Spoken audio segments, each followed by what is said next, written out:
Boas tardes. Vamos a retomar a Semana Micolóxica que iniciamos no outono e que por mor da pandemia tuvemos que retrasar esta última xornada que nos quedou pendiente. Ao largo desta Semana Micolóxica pois fomos abordando distintas temáticas en distintas sesións, en distintas xornadas, nas que na primeira falamos sobre a iniciación á micoloxía, aspectos básicos sobre os fungos, a súa bioloxía, a súa ecoloxía. Na xornada 2 xa nos centramos no que son os fungos macromicetes, aqueles que, como sabemos, son os que producen esporocarpos, o que chamamos dun xeito popular cogumelos, e deles pois xa nos centramos nos aspectos básicos para a identificación, aquelas cousas que hai que observar para identificalos ben. Na terceira xornada nos centramos na clasificación dos principais grupos de macromicetes. Evidentemente isto requeriría moitísimos días para poder falar da maior parte, pero en un curso deste ámbito pois nos centramos nos grupos, nos familias, xéneros que producen esporocarpos, cogumelos de certas dimensións, sin tocar aqueles que eran pois, xéneros de especies moi cativiñas, difíciles de identificar, salvo xa pa xente que teña moita experiencia. Na cuarta, tendo en conta que gran parte da afición á micoloxía, en moitos casos tamén está derivada na recolección para consumo, nos centramos nas intoxicacións por consumo de cogumelos e nas principais especies tóxicas, aspecto moi importante a coñecer, incluso moito antes que as principais especies comestibles. E nos quedou esta quinta xornada, que ahora retomamos, da cual falaremos de legislación e boas prácticas na actividade micolóxica, e aproveitaremos tamén para repasar algunhas das cousas que falamos nas anteriores xornadas. Este é un tema que ten importancia, trascendencia, porque toda a actividade humana e a actividade que podamos facer ao redor da micoloxía, pois o vivir en sociedade está regulada por unha serie de normas e tamén a actividade micolóxica ten. Por lo tanto, é importante que coñezamos pois cuáles son pois as limitacións, ou digamos que de alguma maneira pois os dereitos, obrigas ou restriccións que podemos ter nesta actividade. Ben, antes de empezar, vamos a retomar pois un concepto moi básico, pero que nos axudará a entender algo das cousas que falaremos, que era o propio concepto de macromicetes. Recordemos que macromicete era un término xenérico que facía referencia a macro grande e micete fungo, é dicir, fungo que produce estruturas visibles, grandes, o que chamamos dun xeito popular cogumelos.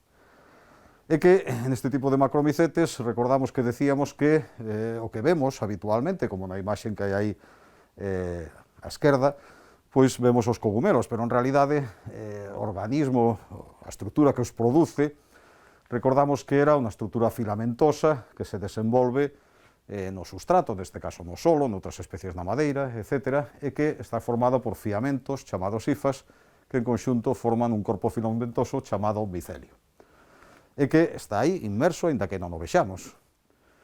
Tamén recordamos que ese micelio crece, se desenvolve, se nutre. Recordamos todo isto que falamos nas anteriores xornadas, que están disponibles e se poden retomar. En determinados momentos, pois se condensa e forma estas estruturas, estos cogumelos, estos esporocarpos, porque a función que teñen é formar e diseminar esporas, elementos diseminativos dos fungos. E, polo tanto, o que vemos nós realmente non é máis que esa parte reproductiva, esa estrutura que chamamos carpóforos, esporocarpo, corpo frutífero ou popularmente cogumelo. Por lo tanto, este concepto básico é que nestes tipos de fungos tenemos dúas partes, o micelio, que é o corpo filamentoso vegetativo permanente do fungo, e despois temos o cogumelo, que é o esporocarpo, ou, digamos así, corpo frutífero, froito, que produce o micelio periódicamente coa función de formar e dispersar e diseminar as esporas. Bueno, isto é un concepto moi básico, do cual falamos noutra sesión, pero que nos interesará tamén recordar ao largo desta charla. Outro dos conceptos que agora ten que ver, porque ten implicacións a nivel legislativo, de aproveitamento micolóxico. Os aproveitamentos micolóxicos é un concepto que se pode definir de distintas maneiras según o punto de vista do que se tome. Por exemplo, biotecnolóxicamente sería a utilización dos fungos ou de cualquera das súas partes ou dos seus metabolitos para realizar alguma finalidade con potencial valor. E aquí prácticamente se incluiría casi cualquier actividade na que se utilicen fungos para obter un resultado. Por exemplo, fungos microscópicos que en bioreactores se utilizan para producir antibióticos, para producir sustancias químicas de interés industrial, a utilización de fungos como por exemplo os penicillium para darlle sabores especiais ou aromas a determinados produtos alimenticios como os queixos, ou incluso o cultivo e a obtención de micelio para producir cogumelos de xeito cultivados. De todas maneiras, para nós, o aproveitamento micolóxico se vai referir, relacionado coa actividade que facemos, como o describe o propio decreto 73/2020, que é un decreto que logo falaremos, que regula os aproveitamentos forestais, entre eles os micolóxicos, e que di que é a recolleita de fungos, concretamente os cogumelos que producen en montes ou terreos forestais, que se realiza con algunha das seguintes finalidades: finalidade doméstica ou de consumo propio, finalidade científica ou didáctica ou comercial. E que ten que ver moito ca esta actividade que desenvolvemos a maior parte da xente aficionada á micoloxía, que é salir ao campo, observar cogumelos, estudalos ou recollelos con distintos fines. Ben, pois vamos a centrarnos un pouquiño neste aspecto da legislación sobre aproveitamentos micolóxicos. E, a nivel de legislación, digamos que hai dous grandes apartados, dúas grandes aspectos que regulan e que nos interesan. Por un lado, é a propia legislación sobre estos aproveitamentos micolóxicos, que é un conxunto de legislación ou de normativa que existe e que regula pois aspectos como a propiedade, os tipos de aproveitamentos que se poden facer, establece tamén pois unha serie de dereitos, unha serie de obrigas, de restriccións, tamén pretende garantir a sostenibilidade do recurso, evitar danos ambientais, e é que máis directamente vai ter que ver ca actividade de un aficionado á micoloxía. E despois tamén temos unha legislación que neste caso nos interesa sobre todo como consumidores, que é a legislación que regula o aspecto sanitario de comercialización de fungos silvestres, de cogumelos silvestres. Bueno, vamos a comentar un pouquiño, sin meternos tampouco en grandes complicacións, sobre este tipo de legislación. Realmente, bueno, hai que decir que a legislación sobre estos temas pode emanar do Estado ou das comunidades autónomas. Do Estado marca en os ámbitos que nos interesan, estes dous ámbitos, digamos que a legislación básica, é o marco legislativo sobre o cual as comunidades autónomas poden desenvolver as súas propias normas, aparte de que as comunidades autónomas son as que teñen a competencia nestas temáticas de execución e xestión.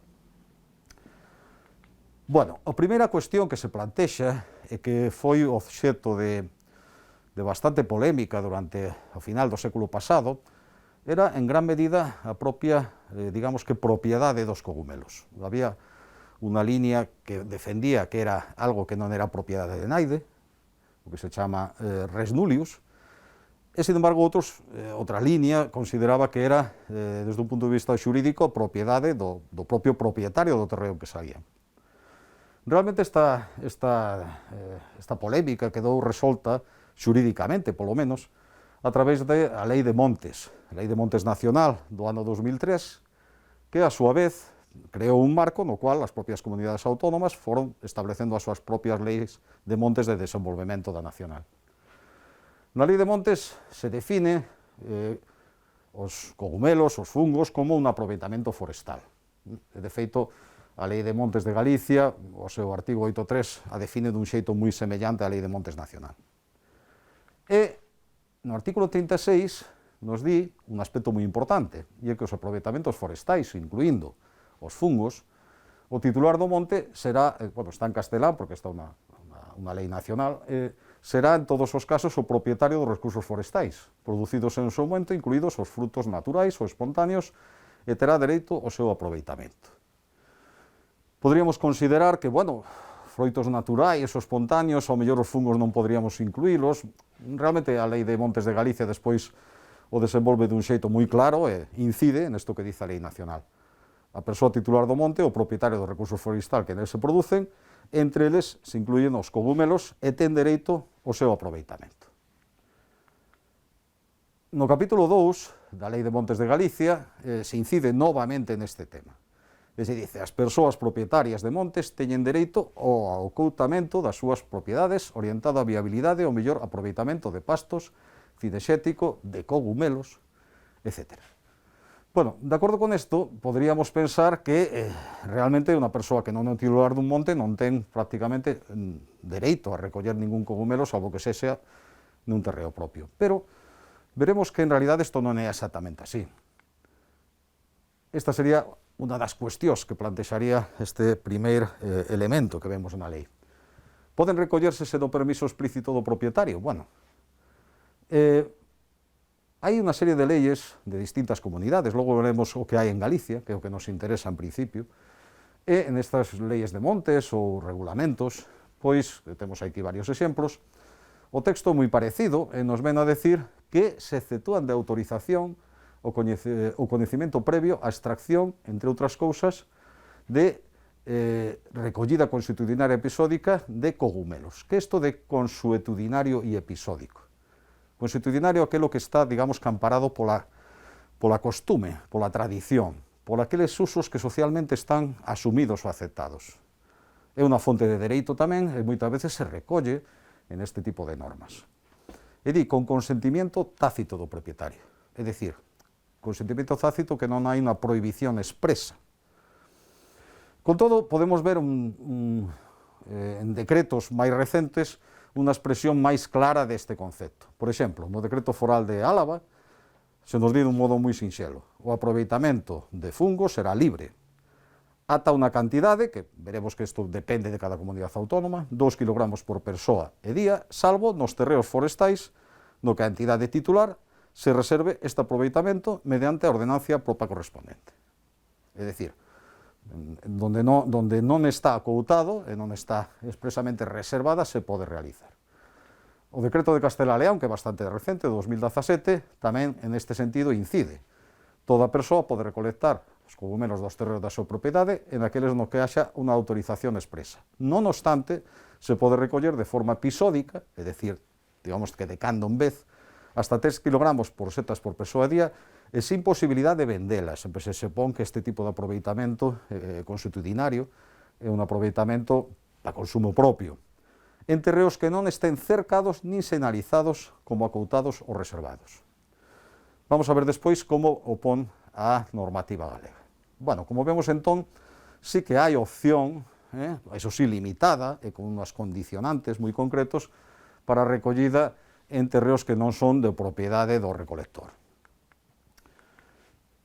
Ben, en Galicia, en este caso que eu fixen foi, digamos que plasmar unhas imaxes do propia norma, precisamente para que a vexamos literalmente, para que non haxa posibles interpretacións de que se cambiou a maneira de escribila. E en 2014 hai un decreto moi importante, que é este decreto, o que regula os aproveitamentos madeireiros, leñosos, de cortiza, de pastos e micolóxicos. Este decreto, como dixemos, ten un capítulo dedicado a aproveitamentos micolóxicos. E vamos a ver un pouquillo estas disposicións, o máis importantes, sin tampouco meternos en grandes complicacións. Hai que decir que este decreto foi derogado ano pasado por outro decreto, o 73/2020. O que pasa que as modificacións que este decreto tiña respecto anterior non afectan a parte de aproveitamentos micolóxicos, que é exactamente igual. É dicir, afecta a parte máis ben de aproveitamentos madeireiros, temas administrativos, pero non literalmente igual ao de 2014. Pero, desde logo, o actualmente vixente é este de aquí. Vamos a ver que é o que nos di, e que é de importancia para cualquier persoa que faga unha actividade micolóxica, de recolección de cogumelos. Ben, o que nos di en cuanto ás condicións de recolleita é que na recolleita de cogumelos e fungos non se pregarán máis instrumentos que un coitelo na navalla, e que os cogumelos se extraerán cuidadosamente ca punta de navalla o coitelo desde a base do pé, de xeito que queden enteiros e tendo perfectamente visibles todos os caracteres que permitan a súa correcta identificación sin dañar o micelio. Despois de extraído, se reporará a terra e folla de xeito que o terreo quede nas condicións orixinais. É dicir, o que nos di, e aquí temos unha imaxe para que nos resulte máis intuitivo comprendelo, non é que debemos cortar o cogumelo polo medio do pé, senón que a navalla se utiliza para facer panca e extraelo desde a base, de tal maneira que queden perfectamente visibles todas as súas características. Isto despois o iremos comentando máis adiante para ver se a xustificación, se é lóxico, se non é lóxico, ou que xustificación pode ter, ou que base, digamos, que científica pode ter recomendar facelo deste xeito. Tamén nos di que se deixarán intactos os exemplares que non se vayan a recoller por cualquier motivo, é dicir, hai que recoller aqueles que simplemente se utilicen con fin de consumo, con fin comercial ou con fin que sexa que está despois indicado, e que os recipientes utilizados para o traslado ao almacenaxe teñen que ser unos recipientes tipo cesto ou recipientes de material permeable ou de semellante naturaleza. É dicir, ten que ser recipientes tipo cestas. Se vos fixades, ao largo desta charla vou introducir unha serie de imaxes pois para que resulte máis instructivo, para que resulte máis visual, e que están extraídas, vedes que está en castelán e en vasco, porque dun manual de boas prácticas do recolector de setas do goberno de Navarra. E que, bueno, penso que os dibuxos son, pois eso, moi ilustrativos do que falamos, por eso os estou utilizando. Ben, prácticas prohibidas. Nos dice unha serie de cousas, como, por exemplo, remexer o chan, tanto na fase de localización como de recolleta, de xeito que se altere ou prexudique a cobertura vegetal superficial, con excepción dos fungos hipoxeos, é dicir, aqueles que nacen subterráneos. E proíbe usar anciños, angazos, aixadas ou cualquier outra ferramenta que altera a parte vegetativa do cogumelo. É dicir, na recolleita temos que extraelos, pero o que non podemos é utilizar este tipo de utensilios que alteren moito a capa superficial do terreo. Outra prohibición é a de recoller cogumelos ou fungos pola noite, e, bueno, que é unha norma que está en prácticamente todas as que existen sobre regulación de cogumelos de todas as comunidades autónomas. Máis aspectos que están prohibidos: romper ou deteriorar cualquier exemplar que non sexa obxecto de recolección, pon alguna excepción, como roturas puntuais necesarias para unha axeitada identificación. Outro punto que di é que non se pode recoller cogumelos nas primeiras e nas últimas fases do seu desenvolvemento, é dicir, cando os exemplares sexan demasiado novos ou demasiado vellos. Este é un concepto que no decreto galego introduce unha certa ambigüedade. Me explico. É non sempre fácil interpretar cual é o momento en que son demasiado novos ou demasiado vellos. En outras normativas de outras comunidades autónomas hai unos regulamentos técnicos que desenvolven este tema e introducen unhas dimensións, unos calibres, según grupos de especies, o cual, pois evidentemente, dá máis seguridade, tanto para o recolector como, en todo caso, mellor para o forestal, que ao mellor está facendo unha revisión, unha inspección. Bueno, aquí estaría un pouco esta imaxe na que vemos setas moi novas. Por qué? Bueno, pues que evidentemente os cogumelos moi novos todavía non produciron esporas, todavía non desenvolveron a súa función de diseminación de esporas, e os cogumelos moi vellos non teñen prácticamente valor comercial, son cogumelos que xa están maduros, que na parte fértil están producindo esporas, que polo tanto non ten sentido recollelos, mentras que a súa presenza no campo sí que favorece moito a viabilidade do fungo. E volvo a insistir, en este caso, prohibindo explícitamente o traslado de cogumelos en bolsas de plástico. É dicir, aquí, que estos son recomendacións, en realidad a norma convirte en unha obriga, en algo que é necesario e obrigatorio, pois utilizar este tipo de recipientes rígidos, tipo cesta. É prohibido a utilización de bolsas que, por un lado, o que fan é aplastar, a veces favorecer a fermentación dos cogumelos, que para consumo sempre vai ser un risco, e por outro lado, nos recipientes rígidos, sin embargo, van moito mellor e se favorece a dispersión de esporas nos exemplares que levamos. Continuamos e aquí temos a definición de tipos de aproveitamento que nos establece o decreto galego. Aproveitamento para consumo propio. Aquel aproveitamento de marcado carácter consuetudinario. Recordemos que o consuetudinario é esporádico, é dicir, tradicional, habitual, socialmente asimilado e esporádico, é dicir, que se produce de cando en vez e que presenta unha finalidade doméstica, é dicir, non económica nin comercial. Está limitado en Galicia a 2 kg por persoa e día. O aproveitamento comercial sería aquel no que a cantidade é superior a 2 kg día e xa se pretende obter un rendimento económico. A diferencia que este é libre, salvo que sexan zonas acoutadas e que este reservado aproveitamento, en cuyo caso non se pode facer ningún, mentras que este sempre require unha autorización do propietario do terreo onde se recolle.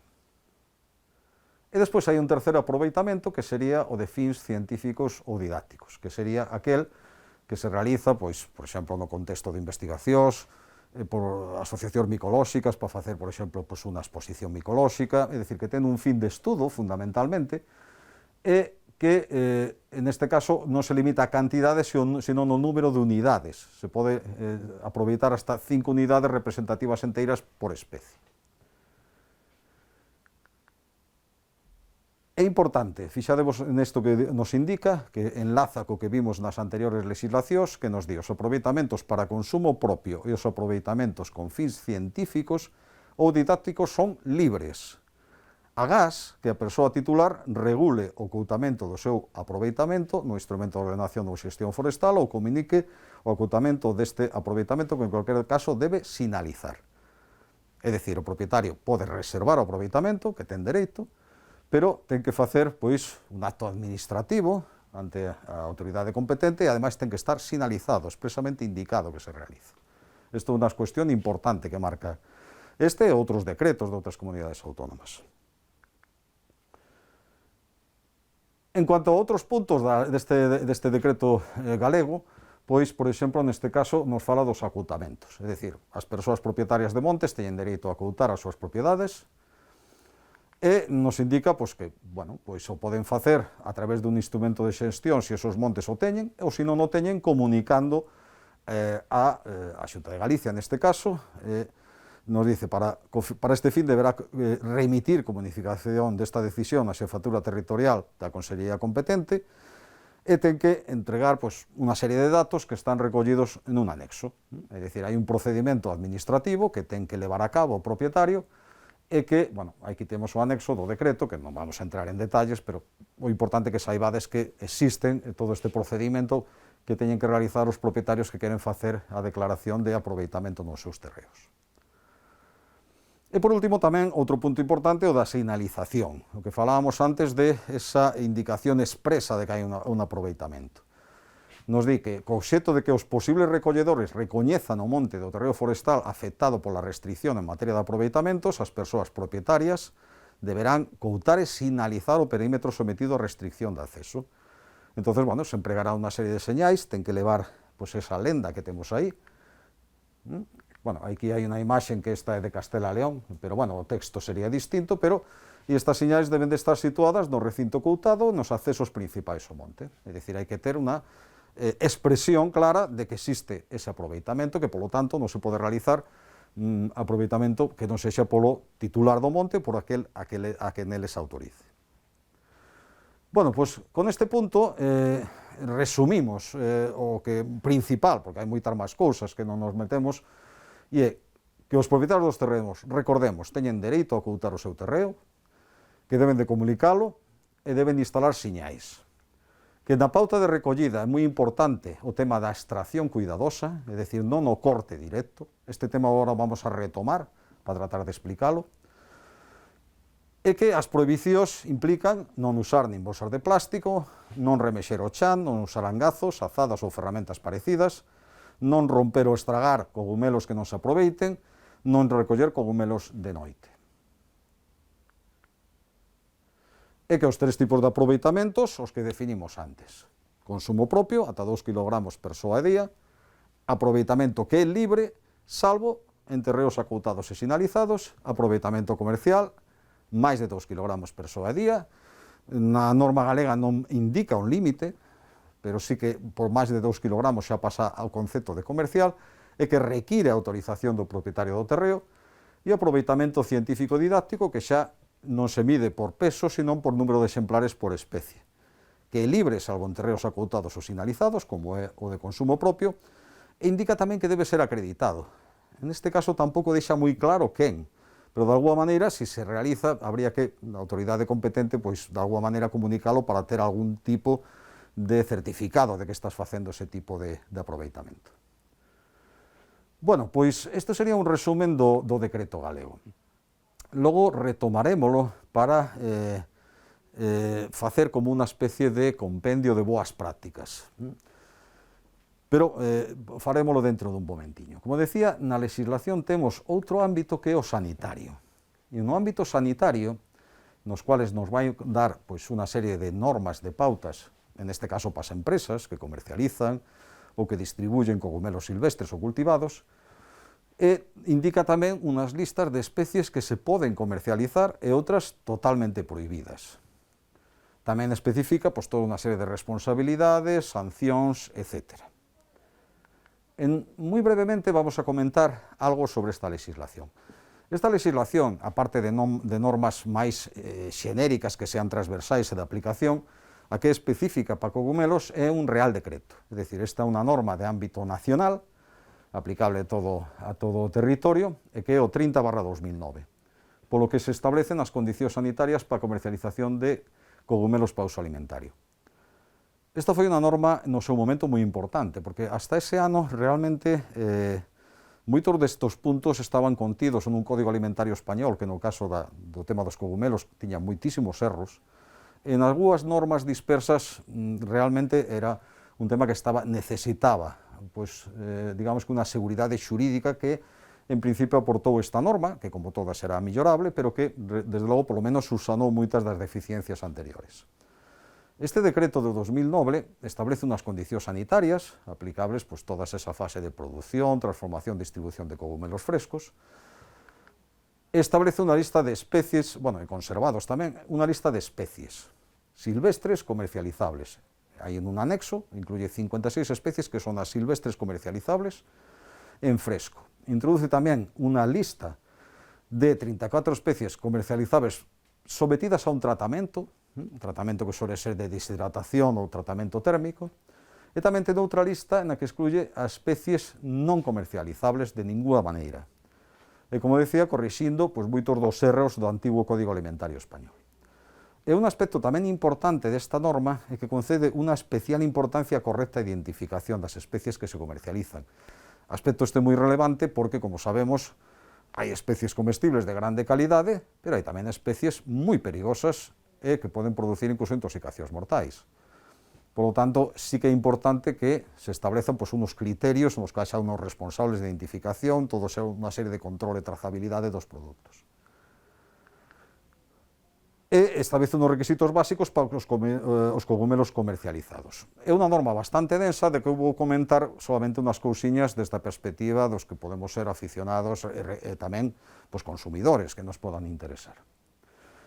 Ben, os requisitos das setas comercializables. Todas as setas deberán de estar, importante, correctamente identificadas. Isto que tedes aquí, esta presentación está extraída do propio Ministerio no seu momento, cando emitiu esta norma, polo mesmo motivo, para que non haxa malas interpretacións, un documento de presentación no seu momento oficial, e teñen que estar, pois, bueno, ben conservadas, exentas de lesións, de parásitos, é dicir, teñen que, evidentemente, pois, non ser desta maneira, é dicir, especies que estén ben identificadas, pero que a súa vez, pois, non teñan nin vermes, nin parasitos, nin mofos, nin outros tipo de condicionantes que podan afectar a súa calidade ou incluso a súa salubridade. Nos dice que, ademais, deberán presentarse enteiras, excepto restos de micelio, coas súas características anatómicas desarrolladas e claramente visibles. É dicir, aquí incide un pouquiño no que o decreto de aproveitamento tamén di, que esos cogumelos teñen que estar enteiros con todas as súas características visibles para poder confirmar a súa correcta identificación. Tamén nos di que só se poden comercializar en fresco unha serie de especies, que ahora veremos un pouquiño 4 cousiñas delas. É unha lista que ten 56 especies, aínda que especies de fungos comestibles, de cogumelos comestibles, hai moitas máis, pero veremos que hai unha razón pola que esa lista é limitada, que ahora comentaremos. E despois, en cuanto a setas cultivadas, pois tamén nos di que hai solamente a posibilidade de comercializar as que están incluídas tamén en ese anexo en outra parte, na parte B. Di tamén que se considerarán sospeitosas de ser venenosas ou tóxicas as especies que nos figuran no anexo 1 partes A, B ou C, é dicir, na parte de setas frescas comercializables, cultivadas ou sometidas a un tratamento. e se proíbe a venta e comercialización para consumo humano de todas as especies de setas recoñecidas e que estén no anexo parte D, que é das especies tóxicas. Bueno, pois estas listas, aquí tedes as 56 especies, evidentemente non nos vamos a comentar todas, pero podemos, se botamos unha ollada, botar en falta ao mellor algunhas especies comestibles que diríamos, concho, pois eu coñezo unhas cuantas que non están na lista. Por qué? Bueno, o legislador neste caso, xuntamente co equipo que se asesorou, considerou que había especies que, inda sendo comestibles, non debían de estar incluídas nesta lista de especies que son ampliamente comercializadas. Por qué? Poñamos o caso desta Amanita rubescens. Esta é unha especie en cru, tóxica, cociñada, comestible, pero que ademais é unha especie que pode ser confundida, se non se ten experiencia, con outras especies de amanitas moito máis perigosas. En xeral, moitas das especies comestibles, pero que son de difícil identificación, pois solen estar excluídas desta lista por ese motivo. É certo que podemos botar en falta, pois porque, imaginemos, un leccinum, escabro, é unha especie que sabemos que é comestible, calidad mediocre, pero comestible, este Boletus appendiculatus, Butyroboletus appendiculatus, non está na lista. Bueno, o legislador fai o mesmo, é dicir, aquelas que non son de consumo habitual, menos recoñecibles, aínda que, bueno, está unha especie fácil de recoñecer, non a inclúe. Personalmente creo que o que habría que, ao millor, personalmente, é cambiar o texto que di que as que non están nesta lista habría que poñer que non se consideran axeitadas para comercializar, máis que consideralas per se, por non estar na lista, como tóxicas e sospeitosas, porque evidentemente hai moitas como estas que non o son. Non podemos discutir que sexan ou non adecuadas para estar na lista, pero desde logo non que sexan tóxicas. Pero bueno, insisto que sobre todo primou, e neste sentido pois é normal, un sentido de precaución, de evitar introducir especies conflictivas, pouco coñecidas, no listado.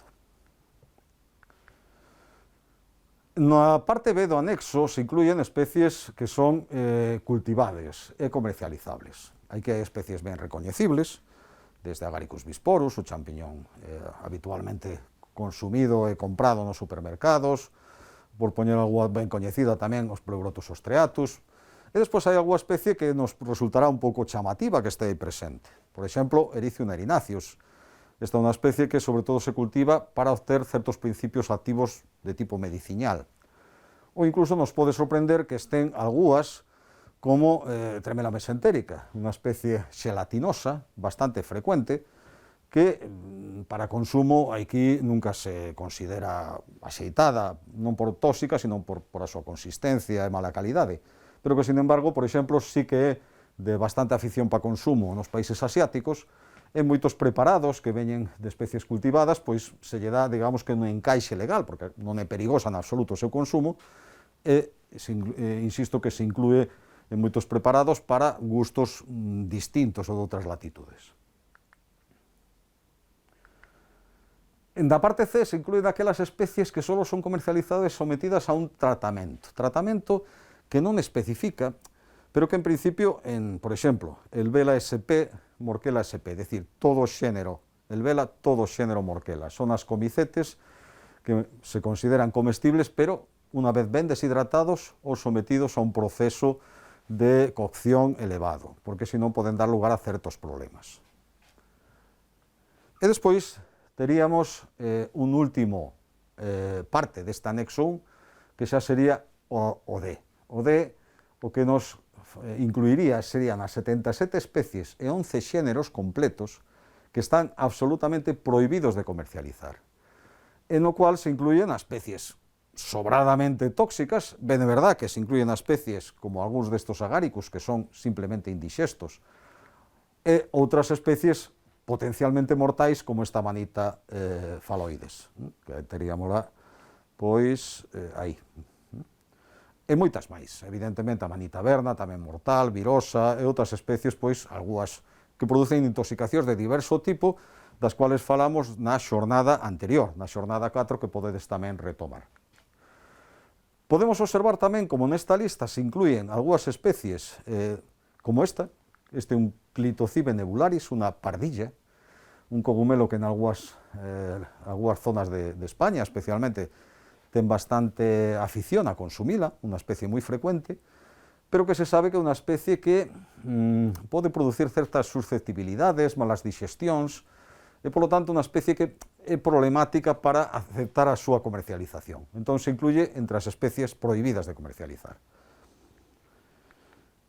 Tamén, se retomamos a charla, bueno, hai moitas máis, poño solamente algunhas das máis das que merecen algún comentario, o caso do Tricoloma equestre, a seta dos cabaleiros, que ora está na lista de especies non comestibles e prohibidas. Isto tamén o falamos amplamente na xornada anterior sobre cogumelos tóxicos, que, como sabedes, pasou por unha serie de problemas asociados ao desenvolvemento en circunstancias moi particulares de un proceso chamado radomiólise, a estar incluída en este anexo de especies prohibidas de comercializar. Bueno, vimos estos dous ámbitos de legislación. Hai que decir que tamén despois hai que ter en conta a mellor alguna legislación máis. Imaginemos que vamos a espacios naturais, protegidos. Esos espacios naturais, aparte destas normas máis xerais, de aproveitamentos que falamos ao principio, poden ter tamén unha normativa propia. De feito, por exemplo, nun parque natural non se poden recoller cogumelos, nin plantas, nin animais de ningún tipo. É dicir, hai despois espazos especialmente protegidos que teñen desenvolta unha legislación, unha normativa, legislación propia, a través dos seus planes de ordenamento de recursos naturais, que debemos coñecer se vamos a algún destos espazos, ou informarnos, polo menos. Vamos ahora a conxurar o que son a legislación, digamos, co sentido común, que van paralelos ou deberían ir sempre da mao, e en unhas pautas, en un decálogo de boas prácticas de recolección. Algúas delas, como veremos, son recomendacións de sentido común, e outras, ao estar incluídas nas normas, ás veces son obrigadas, porque xa están na normativa que temos que cumplir. Quizá o primer punto do decálogo máis lóxico sea o de ser respetuoso coa contorna na que nos movemos. É dicir, quizáis resumiríamoslo dicindo, unha persoa que vai ao monte debería de salir del sin que se notara que pasou por el.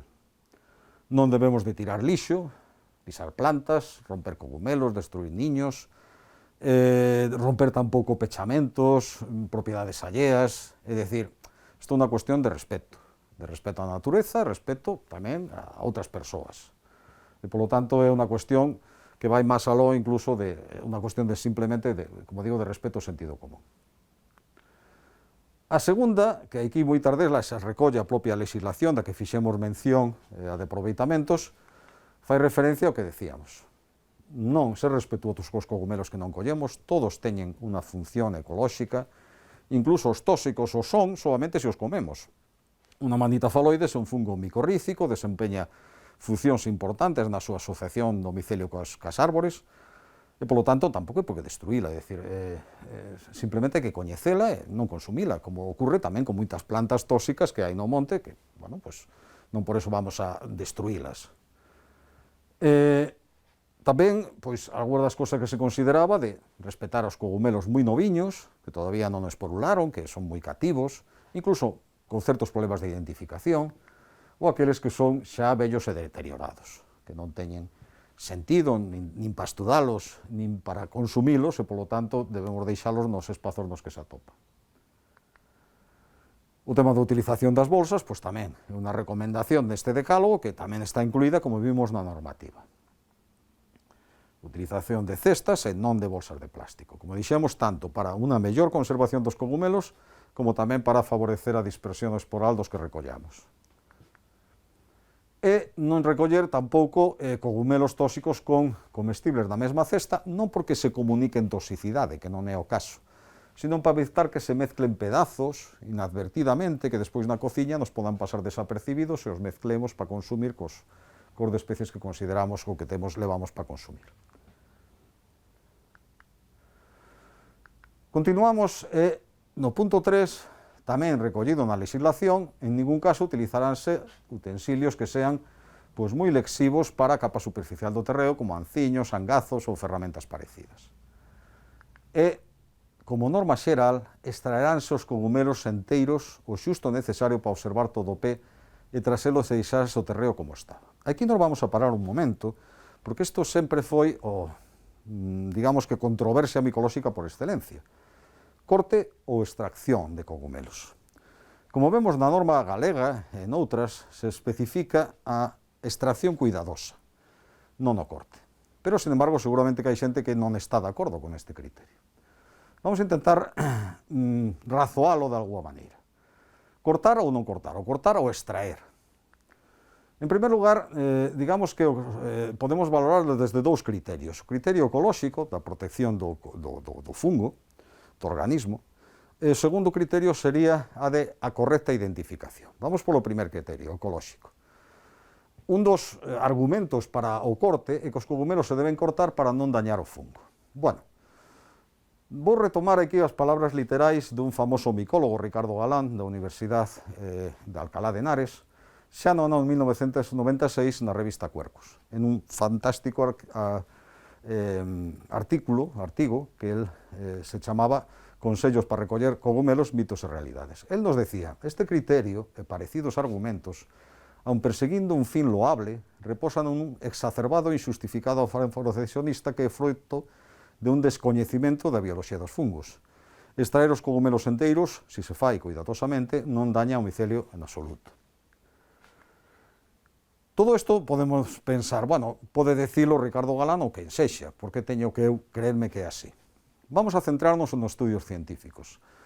E para iso teríamos que ir a estudios científicos desenvoltos durante moitísimo tempo nos mesmos lugares, porque sí que é certo que unha observación puntual dun ano pode estar totalmente distorsionada por afectacións climáticas ou por outro tipo de factores. O grupo que leva máis tempo estudando este tipo de temáticas é o grupo de Simon Egli, en un parque natural en Suiza. Ali teñen feito desde os anos 70 múltiples estudios en parcelas controladas, donde desenvolven a recolección de distintas maneiras, extraendo ou arrancando os cogumelos, cortándoos, deixando parcelas testigo, con pisoteo, sin pisoteo, etc. En este artigo científico, que podemos aquí do ano 2006, traducido de inglés, máis ou menos nos ven a decir algo así como a extracción dos cogumelos non, digamos que, afecta as futuras recoleccións, as futuras produccións, resultados a largo tempo en Suiza. Vou poñer unha imaxe que nos pode ser moi ilustrativa. Isto que temos aquí, estes dous cuadros, reflicten dous parámetros. Por un lado, número de especies, o de abaixo son anos, isto reflicte 23 anos, se non me equivoco, de estudo, e esta de abaixo é un valor logarítmico de cantidade de cogumelos producidos. Se vos fixades, hai unhas flutuacións porque todos sabemos que a productividade de fungos varía moito según as condicións climáticas de cada ano. Ben, cada unha delas ten tres elementos, que son un círculo, un triángulo e un cuadrado. Cada unha delas representa unha maneira de unha parcela na que é a parcela testigo, non se recollía, se non me equivoco, o círculo, en outras se facía unha extracción completa do cogumelo, e en outras se facía un corte. Se vos fixades, prácticamente non hai diferencias. As flutuacións as fan igual según o procedimento e máis debido a causas de tipo climático que a outras cuestións. Polo que realmente a forma na que se extraen, na productividade, número de especies e número de cogumelos non ten trascendencia prácticamente ninguna. Daí o título da publicación. E isto sí que é un estudo científico alongado desde os anos 77, hasta 2003, é dicir, un período de tempo realmente xa significativo para sacar conclusións.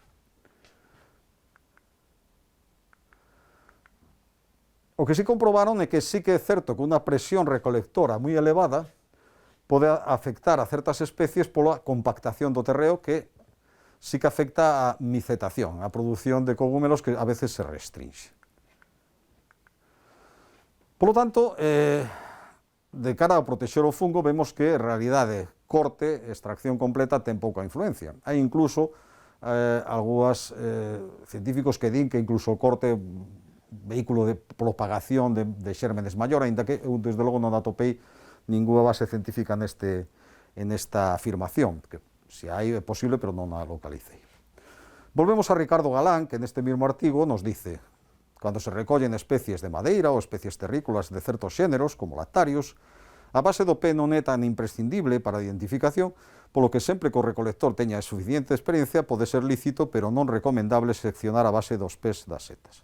Que quere decir isto? Pois que unha manita para identificala ben, necesitamos a base de pé e observar a estructura de a volva, pero, por exemplo, nun níscalo, un lactarios deliciosos ou lactarios deste grupo, sí que é certo que no corte veremos o carácter máis importante de identificación, que é o látex de acordo látex, en este caso de color laranxa.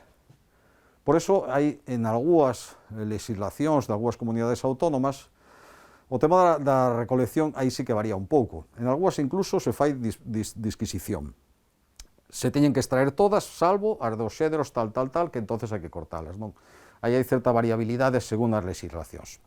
Pero na galega, desde logo, se explicita claramente que se deben de extraer cuidadosamente, non utilizando pois aparellos que fagan un daño grande no terreo. Xustificación: por que non se fai un dano importante a extracción respecto ao corte? Temos que ter en conta que o que recollemos son esporocarpos, entre comillas, froitos, para situarnos respecto aos vexetais, ante que sabemos que os fungos non son para nada vexetais, pero para que fagamos analogía.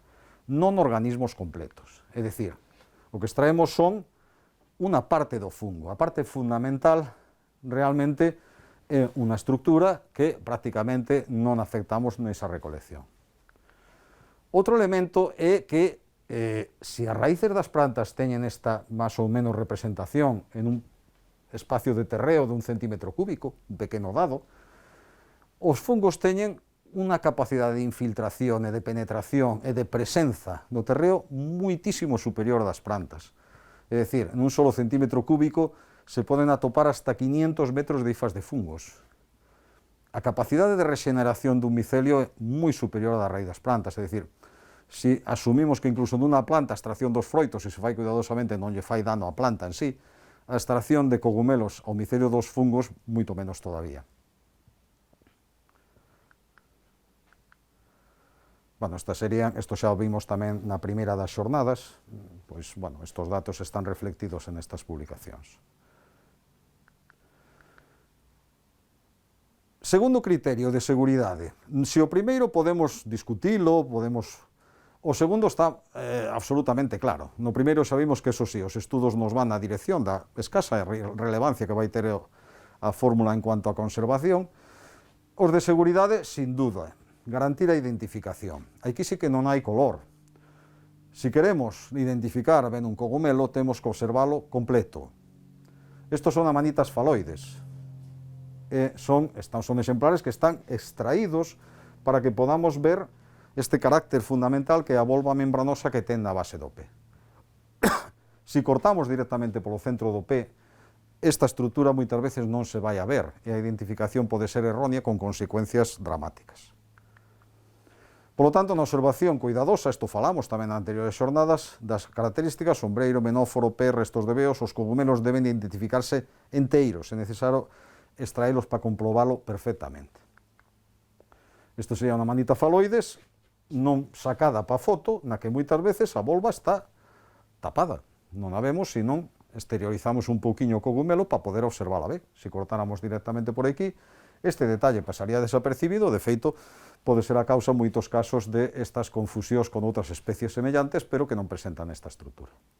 Por lo tanto, recollendo tamén de varios elementos divulgativos, pois as setas completas se identifican mellor, e, polo tanto, é unha cuestión importante de cara a identificación de exemplares completos.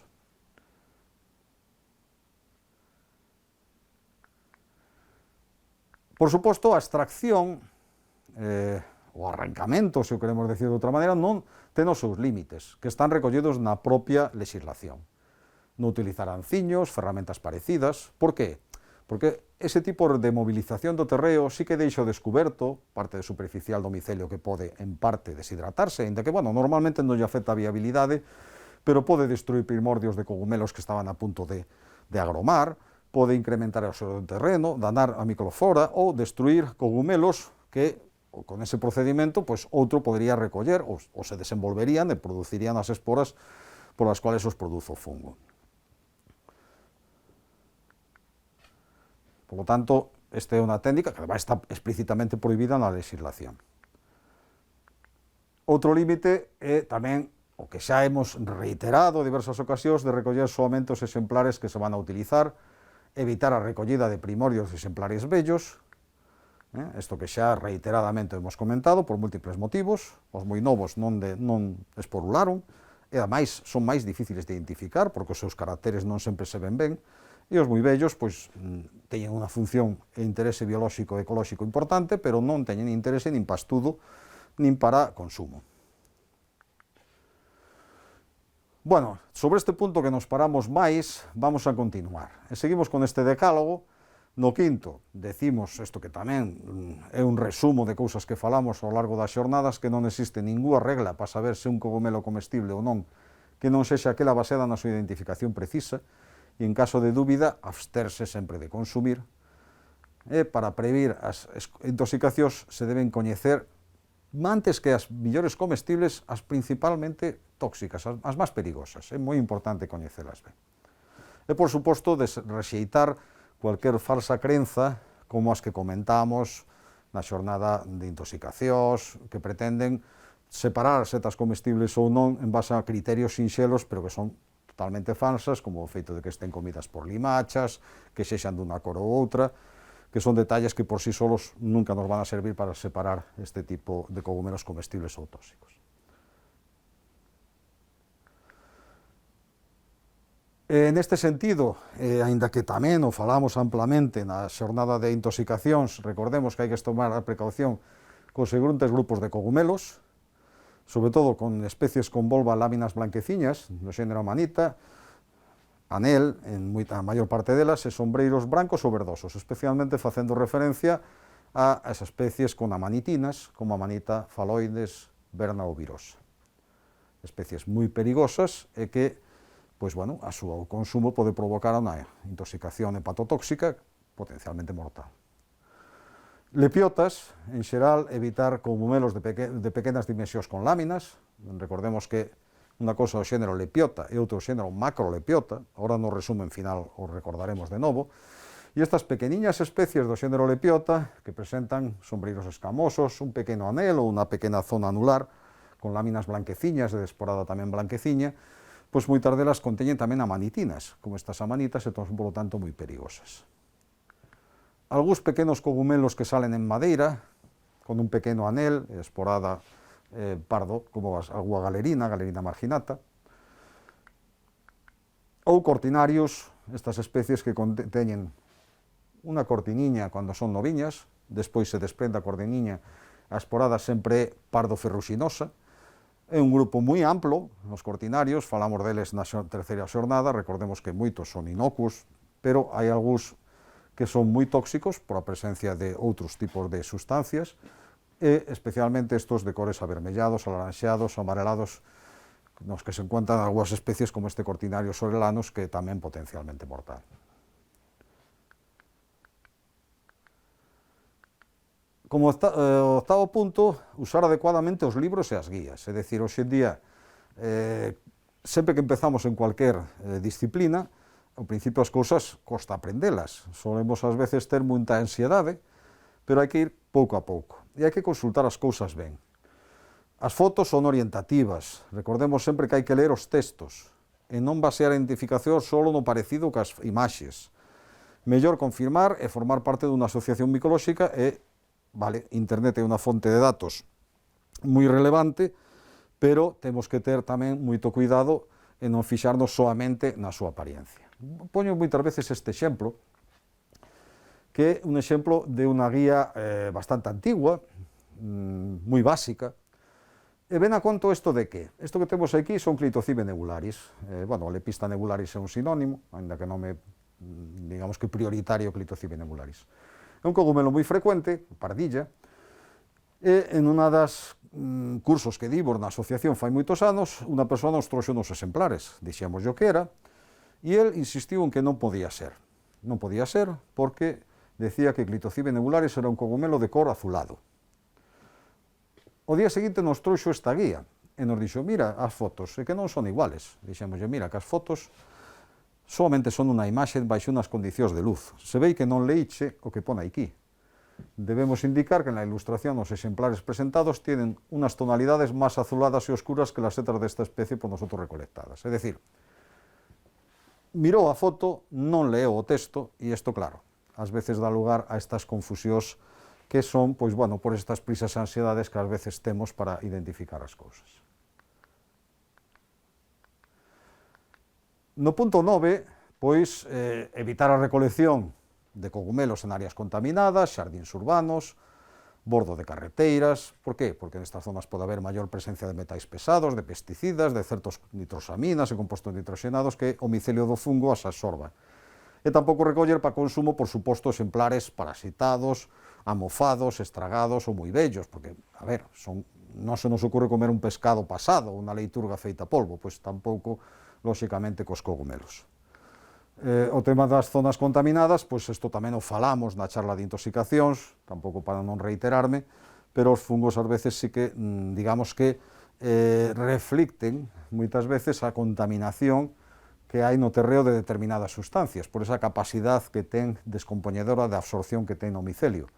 E de feito, pois, por exemplo, hai casos nos que se ve moi ben como si nos bordes das carreteiras, pola presencia de chumbo, os cogumelos que salen ao lado tamén teñen máis concentración.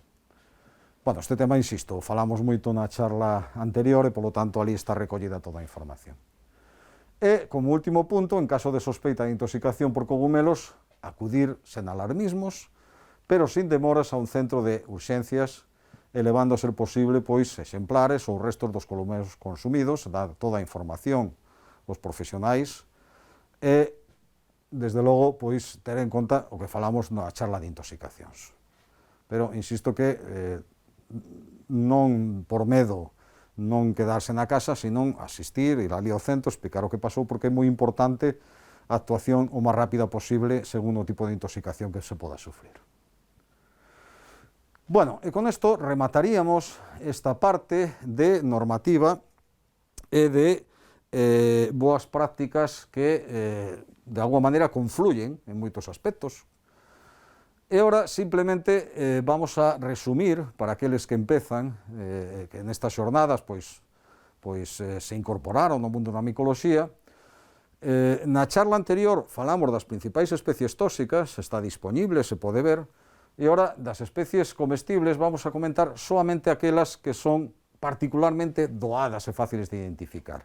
Aquelas polas que alguma persoa que ten o interés de consumo debería empezar simplemente, despois, cando xa ten máis experiencia, pode ir digamos que hacia outras especies, pero os grupos de especies máis dadas de identificar poderíamos sintetizalo en algunhas das que vamos a ver agora.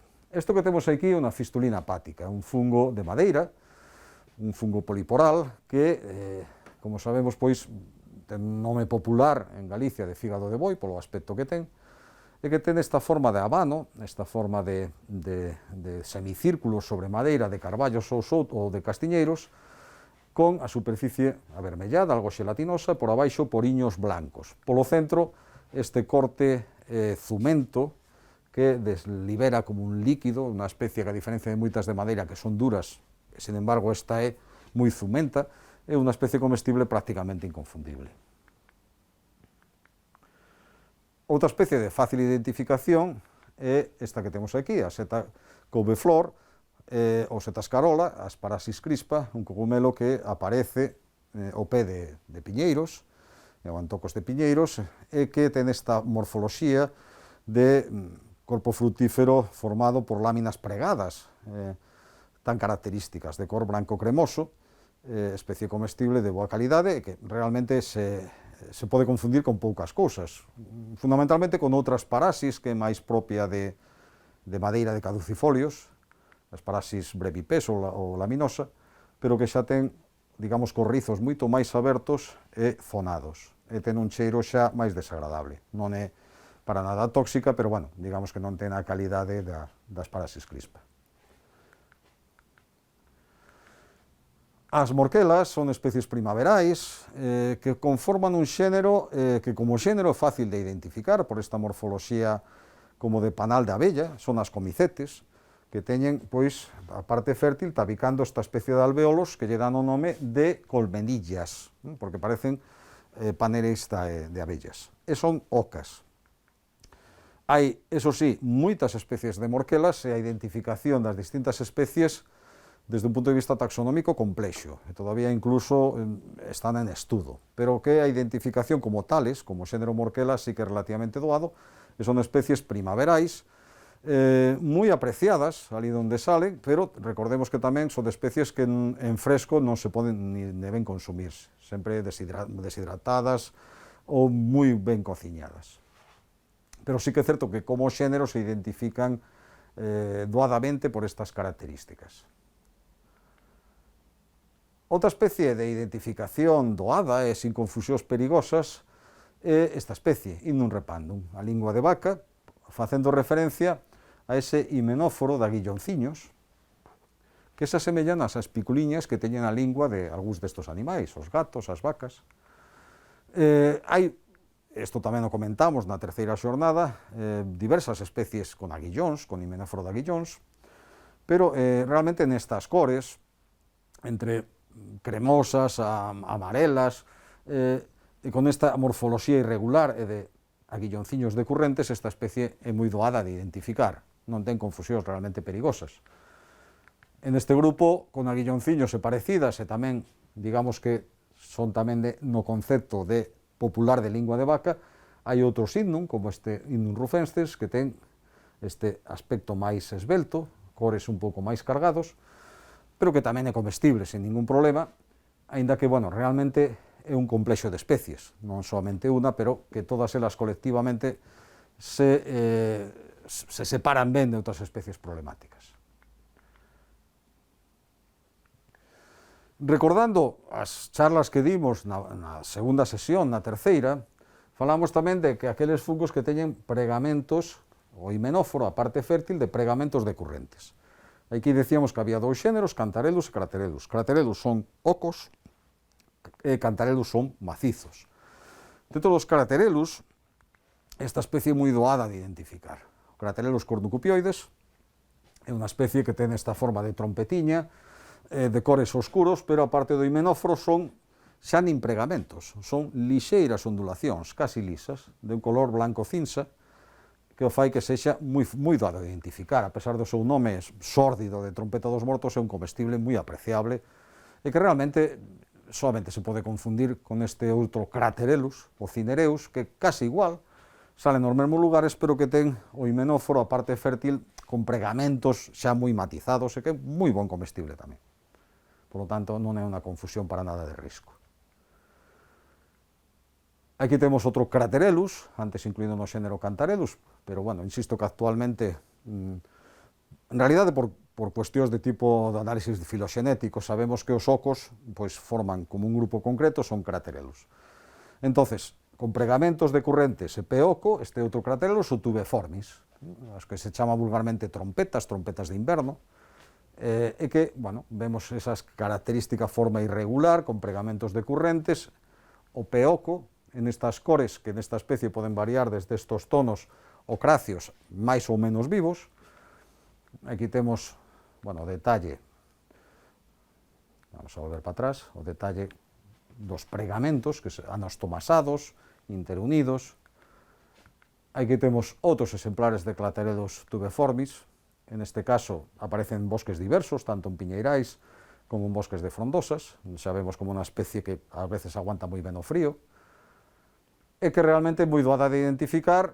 Hai outro Craterellus, o lutescens, que tamén comestible, incluso de mellor calidade, de cores máis vivas e cos pregamentos menos matizados, é dicir, non tan marcados, e de cores, como digo, máis vivas. Comestible tamén, incluso de mellor calidade que o tubeformis. Bueno, e no xénero Cantarellus, xa macizas, xa unha especie que xa empeza a requerir, vamos, dun pouco do máis fácil ao relativamente doado, pero que xa precisa un pouco de experiencia. Este sería Cantarellus cibarius, xa é macizo, non oco, tamén esta morfoloxía primeiro convexa, pero despois de funil irregular, con pregamentos, pero que, bueno, se asemellan ás láminas de outros cogumelos. Cantarelos cibarius, o falamos tamén do tercer día, en realidade é un grupo. Hai varias especies moi semellantes, comestibles, como Cantarellus palens, ametistius, ferruginius, etc., que se collen colectivamente como cantarelas. Esas confusións entre eles non teñen problema, pero en realidade non é unha sola especie. E vemos como esta cor amarela, máis ou menos intensa según a especie, e, eso sí, a carne interna branca. É un cheiro afroitado, sendo unha especie que aparece en bosques diversos, tanto de frondosas como de coníferas. Realmente aquí esta é unha especie que, insisto, xa require un pouquiño máis de experiencia e, sobre todo, a confusión, polo menos no que hai aquí en Galicia, en outras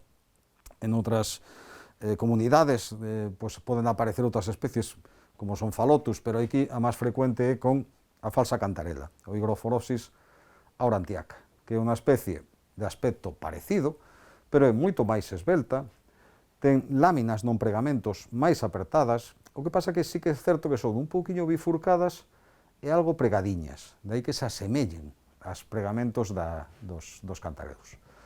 Pero a carne interior é menos fibrosa, é un pouquiño coloreada tamén dun laranxa pálido, mentras que nos cantarelos é branca. Aquí teríamos os pregamentos dun cantarelus. Vemos a cor branca, mentras que nos exemplares, sobre todo novos de Hygrophorhopsis, é tamén un pouco alaranxada, máis esbelta, de formas máis regulares, e cando vai envellecendo, vai palidecendo, pero collendo ao mesmo tempo manchas oscuras, que non teñen os cantarelus. Non é perigosa, pero é unha confusión moi frecuente. Isto tamén o comentamos nos días anteriores. Seguindo con noso grupo de cogumelos razoablemente seguros, nos incluímos no grupo dos boletus, que xa sabemos que neste caso teñen himenóforo de tubos, que se abren por pequenos poros. E aquí o grupo do Boletus edulis son os de mellor calidade e relativamente doados de identificar, caracterizados por a súa carne branca e inmutable e poros que primeiro son brancos cando o exemplar é inmaduro e a medida que vai crecendo, madurecendo as esporas, pasa esta parte a unos cores marelos finalmente verdosos. E o pé con esta retículo ou malla que o diseña dun xeito máis ou menos intenso según os exemplares. Aquí tiñamos 4 especies, Boletus edulis, especie otoñal de bosques diversos, Boletus reticulatus ou estivalis, especie xa termófila, de época quente en bosques de frondosas, que a superficie dunha cor moito máis homoxénea e un pouco agretada, mentras que esta a superficie é lisa e un pouco untuosa.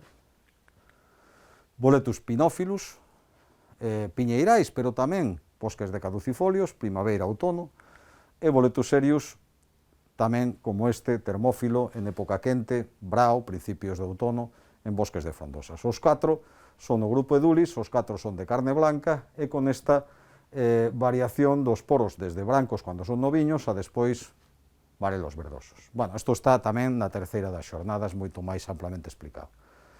A nivel de confusións, non as teñen perigosas. Recordamos que este Boletus, que realmente é outro xénero, Tylopilus, por qué? Porque ten un carácter, a esporada rosada.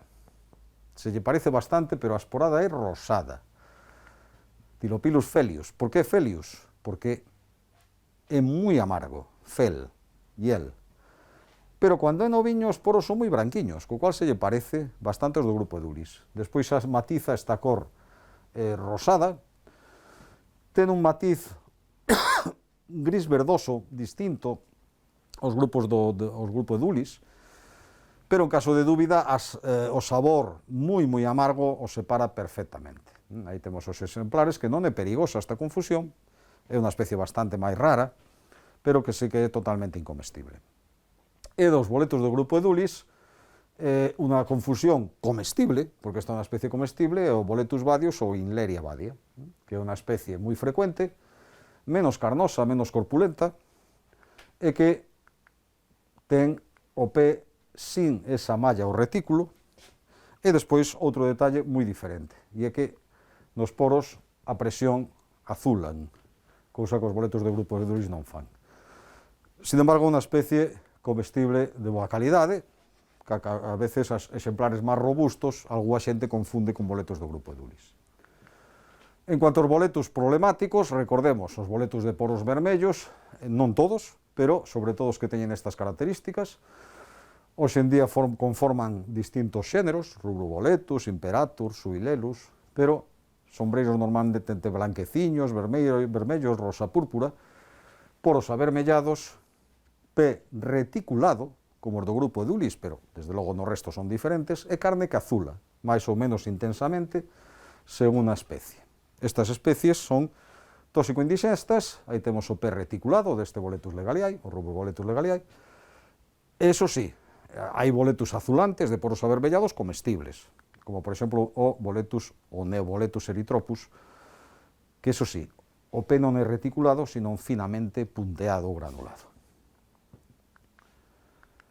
E xa rematando pouco a pouco as especies máis doadamente identificables dentro das boletáceas, os Suillus luteus, os mocosetes, son moi doados de identificar, porque é un tipo de boletácea. Os Suillus son de pé cilíndrico, sombreiro moi visguento, se o tocáramos sería moi mocoso, se separa moi doadamente o que é toda a cutícula, que hai que facelo para consumilo, e despois é dos pouquiños boletáceas que teñen un anel en piñeirais, o cual o fai moi doado de identificar. En este hábitat de piñeirais, con este anel, estas outras características, é unha especie doada de identificar, comestible retirando sempre a cutícula, a pel visguenta que ten no sombreiro. Setas con láminas, simplemente vou comentar, dentro das que poderíamos considerar relativamente doadas, tres grupos de especies, porque nas setas con láminas recordemos que temos a maior cantidad de familias, xéneros e a maior complicación identificativa. Por lo tanto, hai que hilar moi fino, e hai algunhas especies as máis perigosas, amanitas, cortinarios, galerinas, lepiotas, recordemos que son setas con láminas, aunque haxa outras que son comestibles. Os lactarios, concretamente, o grupo deliciosos, os lactarios da sección de apetes, se identifican ben por o carácter do látex de color alaranxado ou avermellado, según a especie, o cual o fai moi populares e amplamente coñecidos, micorrizando asociándose con piñeiros. O deliciosus propiamente dito ten o pé, como vedes, esclobiculado, a superficie alaranxada algo concéntrica, oxidándose ao verdoso a manipulación, o pé oco e o látex laranxa. Aí temos o látex laranxa que mancha, este zume que desprende a carne e que é algo característico do xénero lactarios, e no grupo de estos lactarios esa cor alaranxada os sitúa nese contexto de lactarios da sección de apetes que popularmente chamamos níscalos, fungo da muña, rovellós, etc. Como digo, non solamente existe a especie lactarios deliciosos, hai máis, pero teríamos que retomar a charla anterior, e como confusións tóxicas, outros lactarios, recordemos, de aspecto semellante, pero que, aparte de outros caracteres, o látex é branco. Por exemplo, lactarius chrysorrheus ou lactarius torminosus. Ese sería o látex laranxa dese deliciosus, mentras que no chrysorrheus é branco, se vai poñendo amarelo limón, e neste torminosus o látex é branco. Tamén hai diferencias de hábitat, tamén hai outras diferencias, pero a cor do látex en este caso é definitiva. Outra especie relativamente doada é esta da dereita, Coprinus comatus, a barbuda por esta forma ovoidea, con escamiñas de aspecto lanoso. E os coprinus se licúan desde o borde ata o centro a medida que madurecen as esporas. Realmente esta especie, que ademais de xoven ten un pequeno anel bastante débil, se identifica moi doadamente. É a única especie un pouco parecida, que habita a veces nos mesmos lugares, prados, bordes de camiños, esa Coprinosis atramentaria, pero que xa non ten escamiñas, o sombreiro máis icónico, non de forma ovoidea, e ademais as cores son dunha especie de gris cinza, mentras non teñen as cores deste Coprinus comatus. E a superficie como lacerada. E xa remato con os cogomelos máis populares para consumo en Galicia, as macrolepiotas. Recordemos que as macrolepiotas, sobre todo as macrolepiotas de Procera, especies similares, teñen unha amplia tradición de consumo en Galicia. A especie tipo Macrolepiota Procera ten, como cualquier outra macrolepiota, a superficie primeiro escamuda, por rotura da cutícula, esporada blanca, un anel doble e móvil, e o pé tamén escamudo, como en zigzag. Recordemos, sin embargo, que hai outro xénero, o xénero lepiota, que o sombreiro tamén é escamudo, a esporada tamén é blanca, as láminas son tamén libres, e tamén teñen anel ou vestixios de anel, pero non ten nada que ver con este anel doble. É un anel ou moi débil, ou simplemente restos anulares. Pero a diferencia tamén radica no tamaño. Estas son especies moi cativiñas, de unos poucos centímetros, mientras que estas son dun porte realmente prominente. Cuidado con estas pequenas lepiotas, que recordemos que son moi perigosas, mientras que a macrolepiota Procera, especies similares, os choupís, zarrotas, cogordos, que temos moitos nomes en Galicia, aínda que teñen unha amplia tradición de consumo, debemos ter sempre en consideración isto. E aquí temos o detalle desas lepiotas aumentado, que vemos que non teñen pois ese anel para nada das macrolepiota Procera ou especies similares. E xa o último de todo, derradeiro, recordo, porque nos últimos anos hai varios casos de intoxicación en Galicia, isto tamén o comentamos na charla de intoxicacións, e o comento de novo que a especie máis consumida en Galicia, ou tradicionalmente, Macrolepiota Procera, que hai, sempre se sole falar, para non confundir con lepiotas, o tema do tamaño, sombreiros amplos, unha vez desenvoltos de máis de 8 ou 10 centímetros, pero que hai algunhas outras, entre comiñas, macrolepiotas, que son tamén grandotas, non son moi tóxicas, poden ser simplemente indixestas, pero que hai que evitar consumilas, e que a diferencia, e de feito hoxendía se incluye noutro xénero distinto, xénero Chlorophyllum, é que estas especies o pé é totalmente liso, as escamiñas en estas se soltan con facilidade, salvo o disco central, en aquelas arrastran carne ao desprendelas, e a carne arroiga. Fixadevos como collen esa tono laranxa, roxizo, tanto no pé como nas láminas ou manipulalas, que no grupo da Macrolepiota Procera non o fai, ou como moito o fai nalgúas variedades moi lixeiramente xusto debaixo da cutícula do pé. Esta especie de aquí, o Clorophyllum olivieri, non é tóxico prácticamente, pero vedes aí o cambio de tonalidade, laranxa, vermellado, esta non o faría, e temos algún deles que salen en zonas moi abonadas, en xardíns, en algúas invernadoiros, con moita materia orgánica, que algúa xente confunde cas macrolepiotas, proceras e similares, fixadevos ben no pé, liso, a base, por exemplo, no Chlorophyllum brunnium, é moi bulbosa marxinada, e a superficie, como vedes, son de escamas que non se desprenden con facilidade, pero sobre todo ese cambio de cor co pé liso nos debería de facilitar a diferenciación con estas outras macrolepiotas. Estas especies son indixestas, non teñen a toxicidade, e moito menos das lepiotas, pero como son grandes, ás veces a xente que consume macrolepiotas, pois ás veces as confunde con elas, con consecuencias non graves, pero que hai que evitar, desde logo. E, bueno, con isto rematamos este grupo de especies, breve resumo de especies comestibles máis doadas, con algún comentario. Xa remato finalmente con algúns aspectos que sempre me pregunta a xente. Bibliografía recomendada. Bueno, bibliografía recomendada, hai moitos libros, moitísimos, e polo tanto, pues, realmente moitos, a maior parte deles son perfectamente válidos. Hai dúas obras clásicas en micoloxía de campo, que son o Bono e o Cortecuís, que son dous libros de dibuxos, son dúas guías emblemáticas, digámoslo así. Son moi interesantes, desde logo, esta máis ampla, o que pasa que quizás os dibuxos, para min personalmente, os do Bon son máis interesantes, e que son dúas obras de referencia no que son as guías de campo micolóxicas.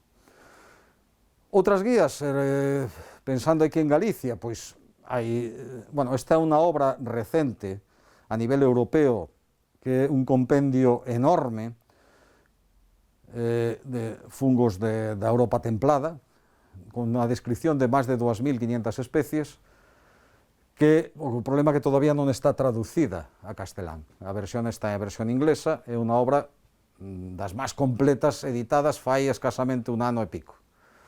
Pero, insisto, de momento todavía solamente en inglés. Nos centramos en obras sobre a flora micolóxica galega, pois, hai, sobre todo, pois, quizás recomendaría, por un lado, as obras do grupo de Marisa Castro, que hai varias, ou as de Marcote, Pose Traba, que son tamén libros que están moi ben, e que recollen, pois, sobre todo, centrados no que son a flora micolóxica en Galicia. E en Lugo, pois, temos algunha obra tamén, por exemplo, está a Guía de Cogumelos de Burela da Mariña, da nosa boa amiga Cristina García Chave, e, bueno, recentemente, porque non tamén decilo, de un servidor de don Antonio Rigueiro, pois este catálogo da macrobiota das montañas do Caurel, obra que se pode conseguir libremente en PDF. Son algúns exemplos de a infinidade de obras que existen, que, insisto, o que non estén aquí refletidas é simplemente porque, bueno, hai que comentar algunhas, pero hai moitas outras que, sen dúbida, valdría a pena comentar. E con isto rematamos estas xornadas, esperamos que sean da vosa, pois, que foran aproveitables, tamén esperando que as circunstancias pandémicas permitan que podamos en breve poder facer actividades de campo que son o complemento fundamental para estas sesións teóricas. Así que moitas grazas a todos pola atención e ata outra ocasión.